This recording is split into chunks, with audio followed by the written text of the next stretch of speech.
On behalf of my wife, Janique, and I, Happy New Year. And thank you for being here with us. We really appreciate it. As we embark on this journey together through this new year, 2025, and in my service to you, the people of St. Martin, as governor of this great island paradise we all call home, I would like to take a moment to briefly, as most do at this time of year, and reflect on the past year and subsequently focus on the road ahead, the future. The past year has been quite a unique one, to say the least.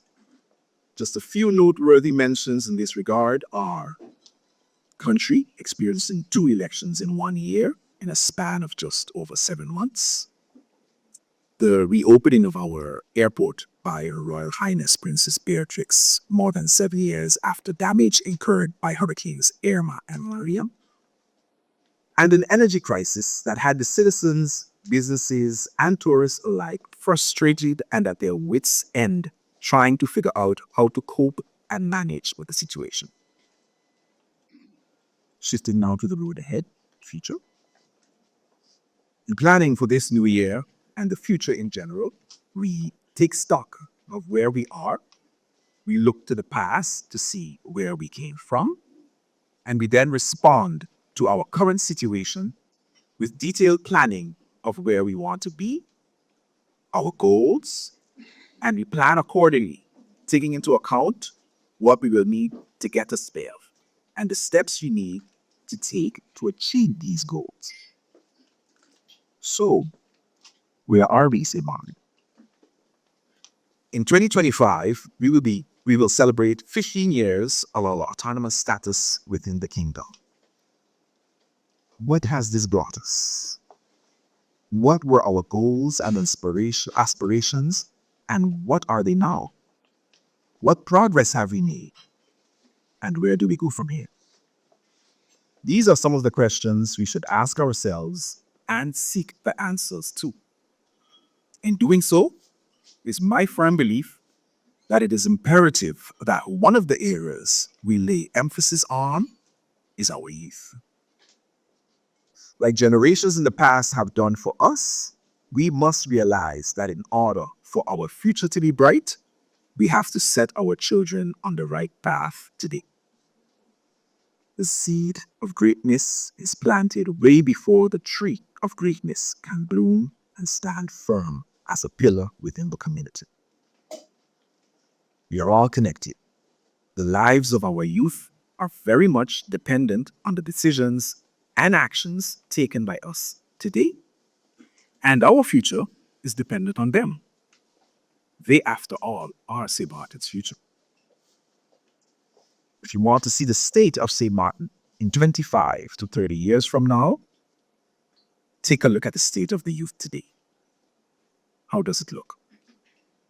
Well, ask our chief of police, ask our schools, ask our head of the court of guardian, the NGOs, NPOs, and the like about the work they carry out within civil society and what they encounter there.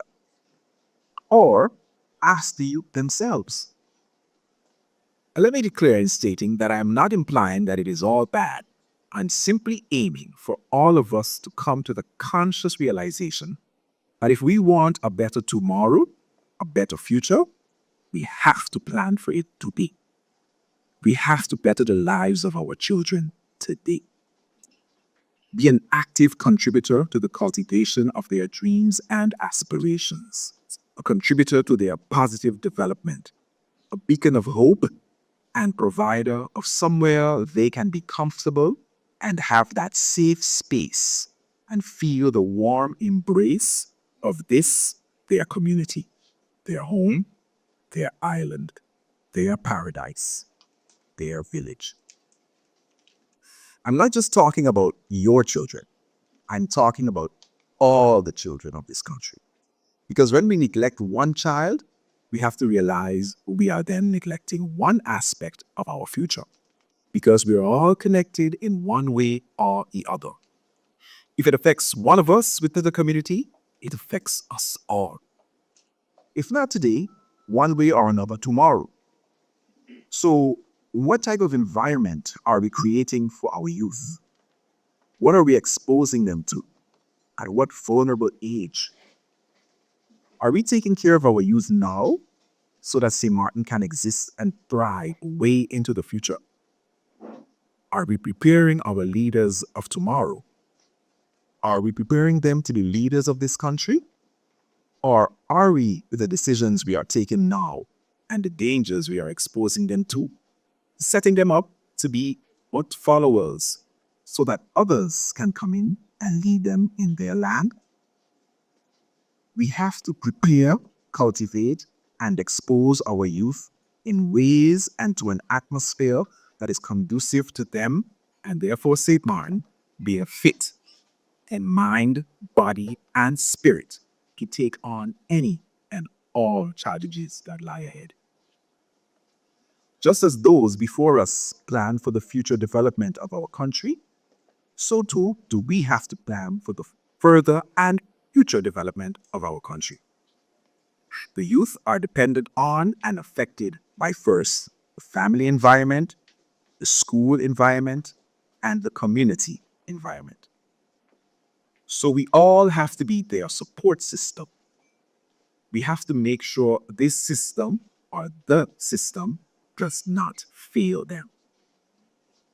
Instill in them morals, values, and the value of things, the value of lives, including their own. Ensure that this country, this village, is a place where they can find peace, unity, strength, inspiration, and most important, a beautiful life. By providing them with fertile ground for their dreams to sprout, grow wings, and fly into the very future they and all of us dream about for 2025 and beyond. In doing so, we take care of the future of St. Martin. In closing,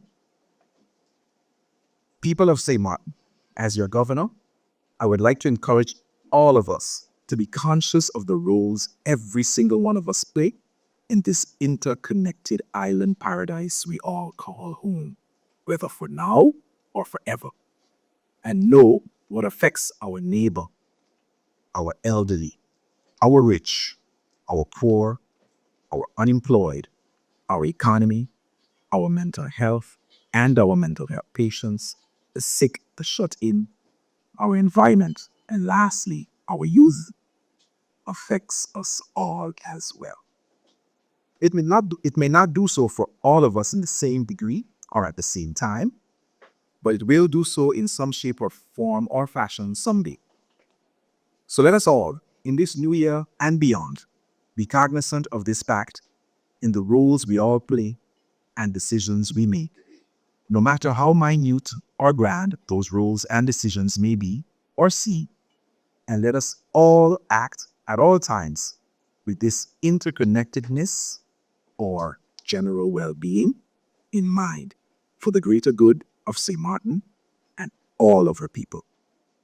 Please join my wife and I in raising your glasses and the others symbolically do so. In wishing a happy new year to you and your families. God bless each and every one of you. God bless our great and prosperous nation, St. Martin.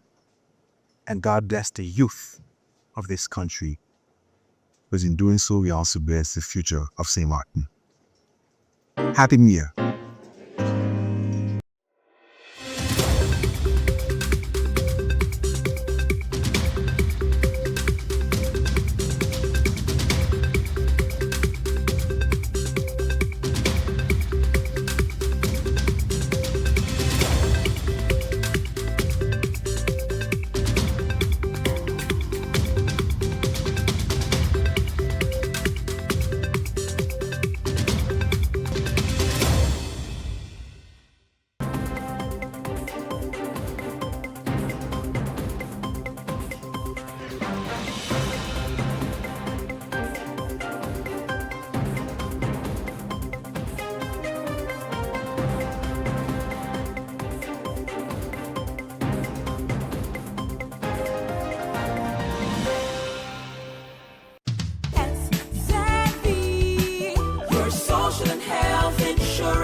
Your social health insurances. Are you SXV insured? Do you have a valid medical insurance status? SXV is cardless. Request your My SXV account today and enter the virtual office of SXV. Go to sxv.sx and sign up now. SXV, yeah. Your social health insurances.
Came this morning on time, signed in like is expected of me, sat for 10-15 minutes. It is cold in here, as we all know, ran to the bathroom. While in the bathroom, received another email concerning the budget at 10:13 this morning. So you could understand that panic set in, because my questions are all already written down and ready to go. And then I'm still seeing documents coming in, not knowing what the documents are. Went into the faction staff to get them print out and see what it is, come back out and realize that the meeting has been canceled. But to my surprise, then on social media, like children, we have MPs that are going to sit down and make comments trying to ridicule, while a simple, hey, MP, where are you? What is going on? Would have been sufficient. So the tit for tat game that needs to done, that needs to finish, and the tardiness from government towards parliament needs to be a lot better this year. MP La Cruz mentioned the tardiness of government and his inability to be able to continue to prepare for the meeting today. And I understand this because during the CC, we also requested certain documents from the different ministers, and we also requested that answers or questions that we posed months ago be presented to us before this budget debate. And then when we go, the meeting was supposed to start at 10, but at 10:13, the email comes in with information documents from government. At 10:23, an email comes in again from government with documents. At 10:39, again, an email comes in with information documents from the government. At 10:53, again, documents from the government. At 10:58, again, documents related to the budget. At 11:04, again, documents related to the budget. So I understand the MP's concerns because we are preparing for a budget, but at the same time, while the meeting is... Madam Chair, this morning, this meeting was unable to continue due to the fact that documents came in late. Madam Chair, I know that on Friday, I sent a very clear email to your person in the presidium asking for clarity. And I'm going to say the email here on the floor of Parliament because I know that it's public. Dear Madam Chair Lady, I hope this message finds you well. I'm reaching out to you regarding the complete Ain't report that was to be provided to members of Parliament following the CC, during which the budget was discussed. As you are aware, the public meeting is set to happened on Monday. However, members of parliament have yet to receive the full end report, including all the questions and answers from the Central Committee. Having this document in hand is essential for proper preparation for the upcoming public session. It is unfortunate that the report has not been received in its entirety up to this point. With all that being said, I would like to know the following. Is it your intention to proceed with the meeting knowing that we are not equipped with the complete report on the last working day before the meeting? Thank you for your attention on the matter, and I look forward to the response. Yes, indeed, I received a phone call from you, Madam Chair, which I'm not going to divulge here because I know Henrietta and Abby raised me better than that to go discuss what we discussed on the phone. However, Madam Chair, discussing something of this magnitude, the budget, the national budget of 2025, I think that at least, whether part of the coalition or not, proper respect can be given for us to properly prepare. And I'm thankful for the extra hours that we had just now to be able to go into the documents that MP Irian referred to just now. I mean, Madam Chair, it seems like clear confusion from the end of the government, and I'm still trying to wrap my head around the fact, why is there such a rush if they are not prepared to present their own budget, a budget that the government mentioned will need amendment soon. So you're already in advance saying that you're bringing something that is not good for the people of St. Martin, yet asking members of parliament to approve. Madam Chair, I hope that indeed, as you mentioned, during this upcoming parliamentary year, Parliament is treated with more respect and we get what we need on a timely matter so that we can have healthy discussions while discussing important matters for the people like this budget. Thank you for the opportunity. Given as to why there wasn't any quorum this morning, Madam Chair, I believe at this point we should not subject people of St. Martin to more politics and gimmicks. I think that they themselves can see what is happening and they cannot be fooled. So I look forward to a healthy discussion and passing this budget. Thank you, Madam Chair. Prime Minister, I'd just like to echo some of the sentiments that was shared earlier, being that I was here on time. Well, not on time. I did give a notice of being of lateness that wasn't shared to the public, but I was here. And right here, when the meeting is supposed to start, we get an email stating of changes to the budget. In particular, this email, aside from all the others, was about the Ministry of Finance, which is very essential to why we are here today. And yeah, we need time to peruse whatever is sent last minute.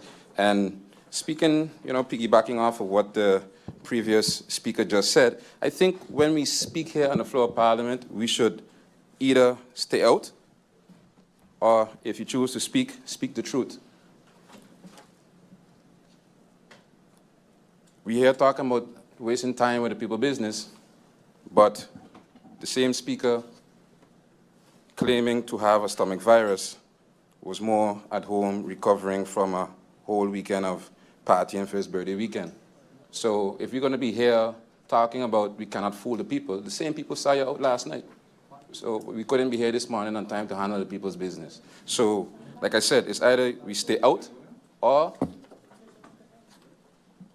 we just keep it real with everyone. MP Thank Peterson, thank you, MP York. MP Peterson, were you attempting to make a point, and what kind of a point would that be? Because you want to make a persoonlijk feit. What is that persoonlijk feit in your opinion, MP Peterson?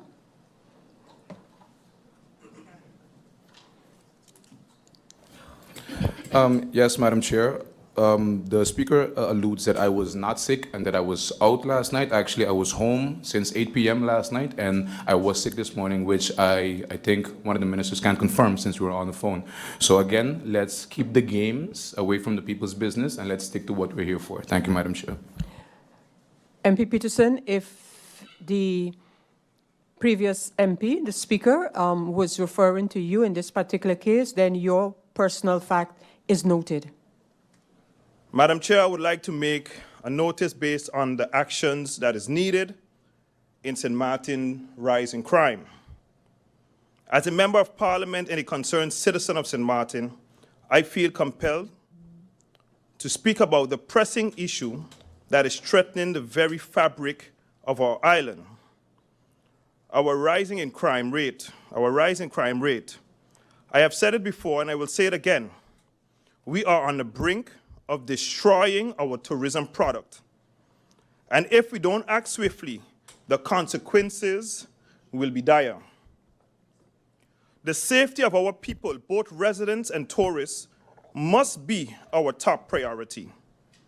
Our tourism industry, which is the backbone of this island's economy, is under siege.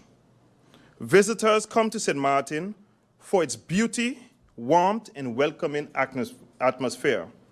And I just would like to say that we need to take it very seriously, and that something is being done based from our government's part, also on our part, and that we encourage, even with our counterparts as well, on how we're going to tackle the crime situation in St. Martin.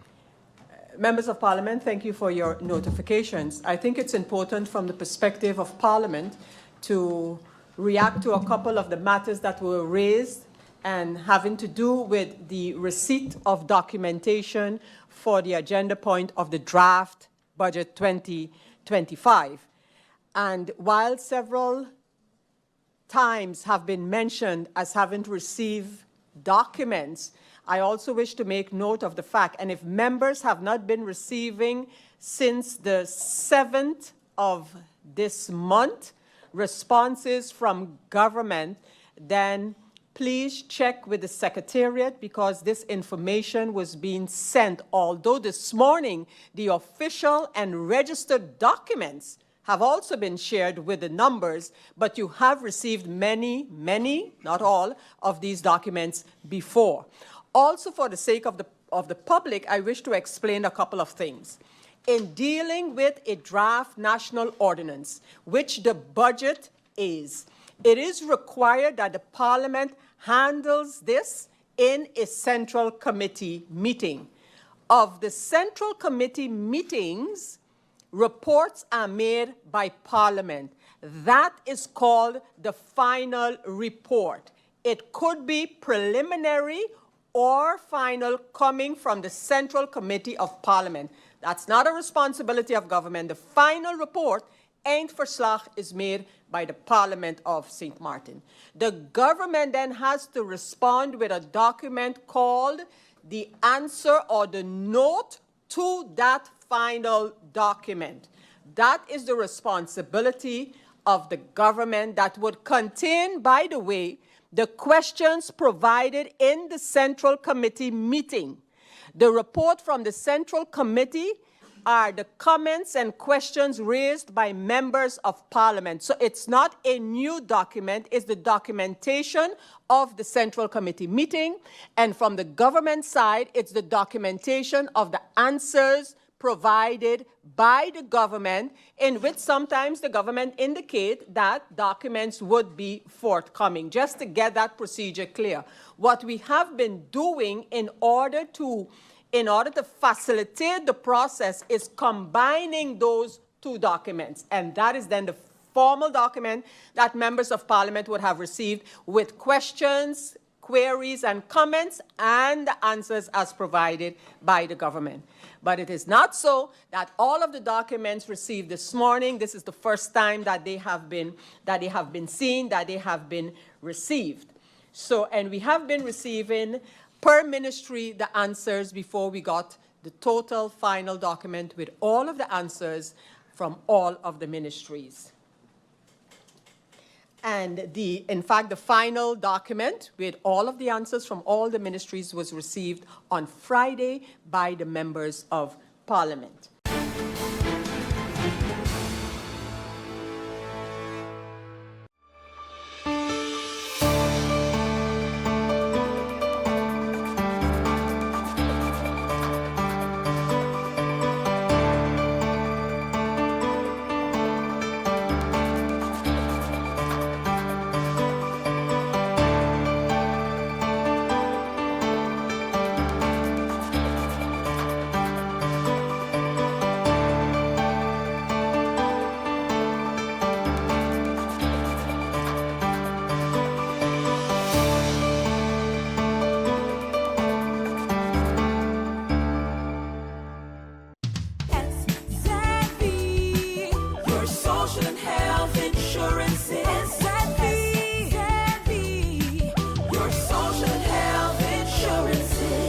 Are you SXM insured? Do you have a valid medical insurance status?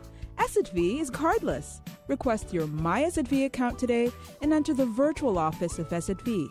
Go to szv.sx and sign up now. SXM, yeah, your social health insurances.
We have analyzed the financial outlook for the coming year, taking into account the forecasts of international institutions like the IMF and those of the Central Bank of Curaçao and Sint Maarten.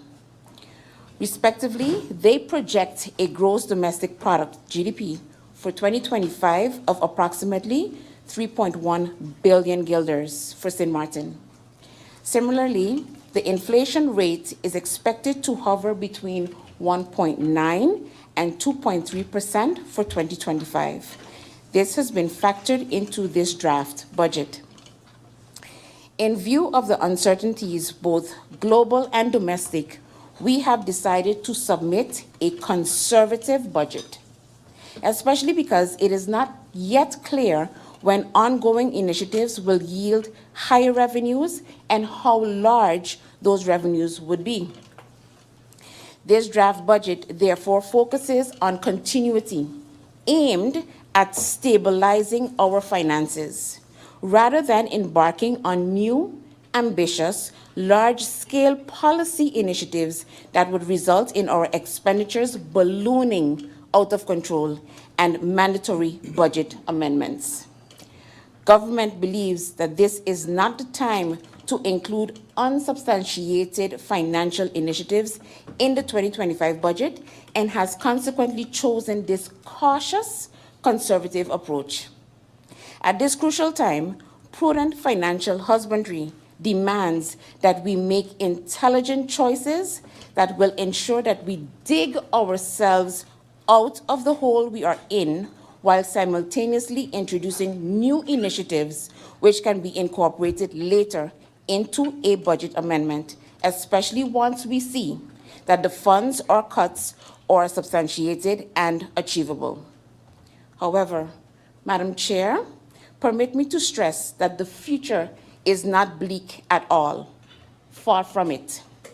According to the IMF, opportunities for economic growth remain in 2025.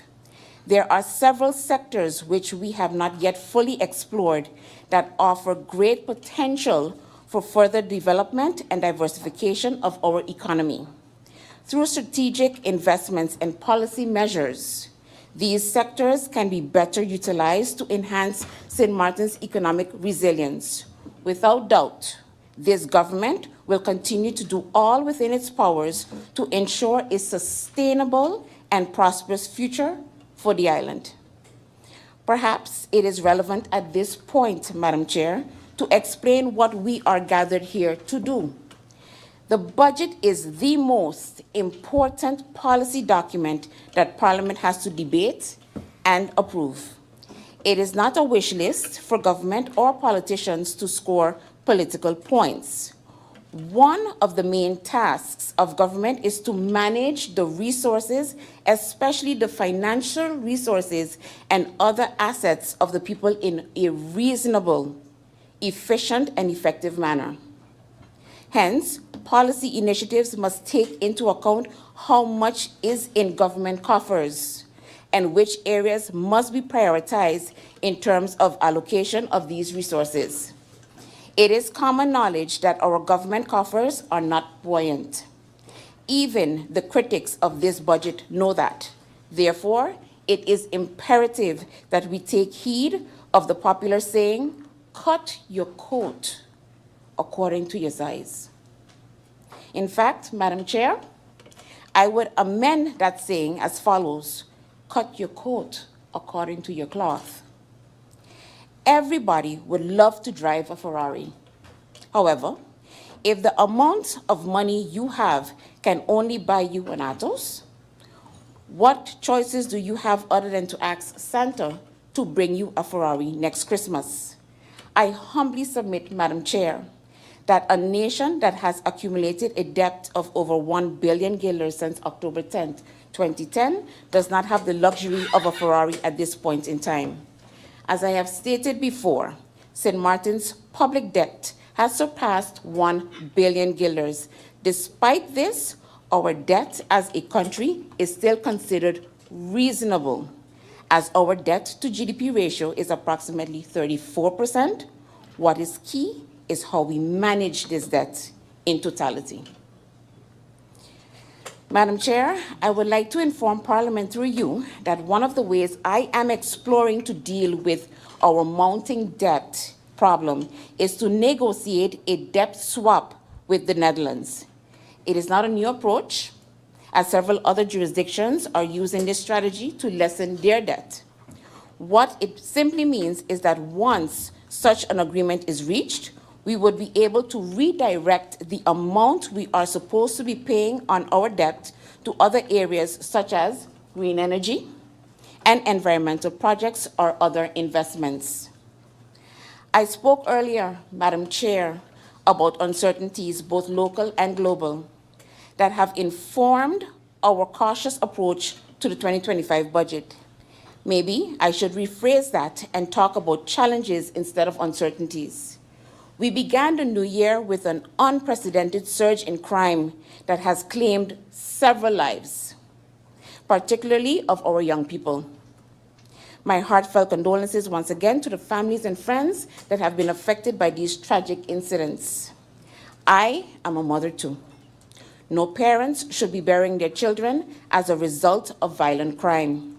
We must come together as a nation, both North and South, to find ways to resolve this senseless loss of lives. It is not only a moral obligation, but also something that affects the main pillar of our economy, tourism. It was the co-founder of the Democratic Party, the late Dr. Claude Watty, who reportedly said, tourism does not leave an island. Tourism is driven from an island. He was thinking of what happened to St. Croix in the 1980s when a sharp rise in violent crimes drove many tourists away from that island. I am sure we do not want a similar situation to occur here. If there is an urgent need for the people of the island, it is for us to get a good handle on crime.